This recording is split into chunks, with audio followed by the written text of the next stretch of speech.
We all have dreams. Some of us dream about becoming rich or about being successful or finding the right partner. Other people dream bigger dreams about how we can change the world, how we can shape society, how we can fight injustice. Many of us have these bigger dreams, but we dare not dream them. We ask, well, what if I can't achieve this? What if people laugh at me? What if these things aren't really possible? We even use the word dreamer as a put-down. But Jesus was a dreamer.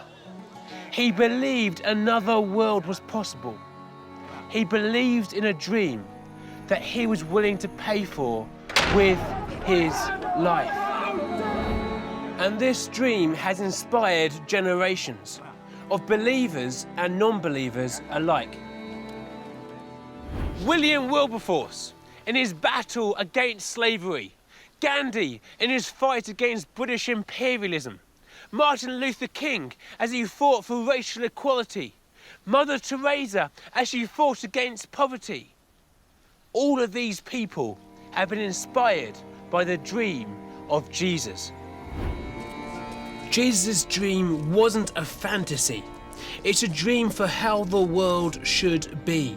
If you wake up to this dream, it can change everything.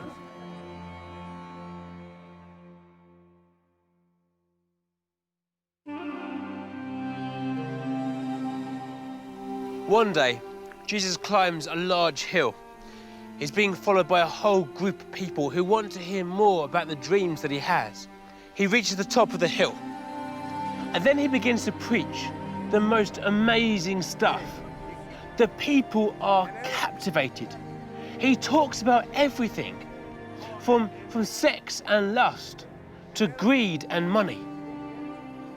3,500 years earlier, a different man had gone up a different mountain. Moses had climbed Mount Sinai, and there he had received directly from God the 10 Commandments. This was to form a basis for the Jewish people, for their law systems. This was God's dream for the people of Israel.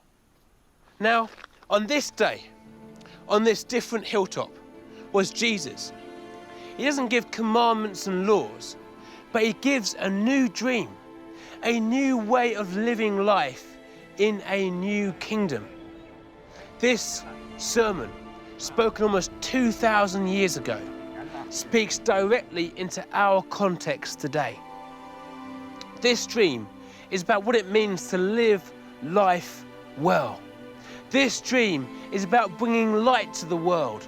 It's about bringing flavor to the world. This dream is a dream for us today. And at the heart of it all, there are 3 things that could change everything for you and for me.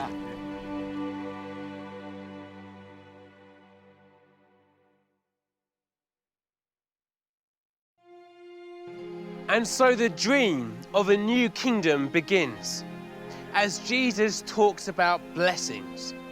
And who are blessed? It's not the rich or the powerful or the aggressive. This is an upside-down kingdom. Jesus says, "Blessed are the poor in spirit.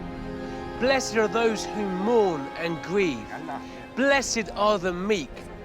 Blessed are those who hunger for justice and mercy and peace and purity. These people will be blessed." But what does it really mean to be blessed? It means that God meets us with a deep sense of joy, that he comforts us, that he invests into us, that we become heirs to the kingdom of heaven, that we are shown mercy, that we become his sons and his daughters, and that one day we will see God. The final blessed is this: blessed are those who are persecuted because of me. Now, we've all heard stories of people who have been persecuted for their faith. We hear these stories and they fill us with a sense of dread. But Jesus says they are blessed. He says that even as their bodies suffer, God will give them joy. So often we think that joy comes from owning certain things, like the new gadget or a new car or a new pair of jeans, or from certain experiences like the dream holiday or the perfect partner. But Jesus is claiming that these kind of dreams never fully satisfy. So there's a piece of logic missing here. You want the truth? Jesus says that blessing comes ultimately in knowing God. Even amongst difficult circumstances, we can know God's joy. This is what it is to be blessed. This is where real joy is found.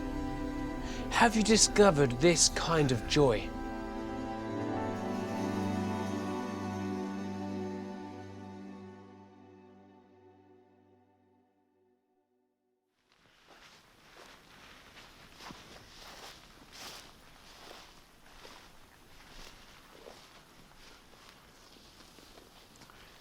Throughout this sermon on the hillside, Jesus talks about love.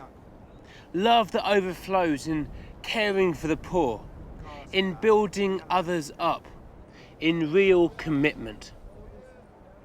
Jesus says, in the middle of this talk, "You have heard it said, love your neighbour and hate your enemies.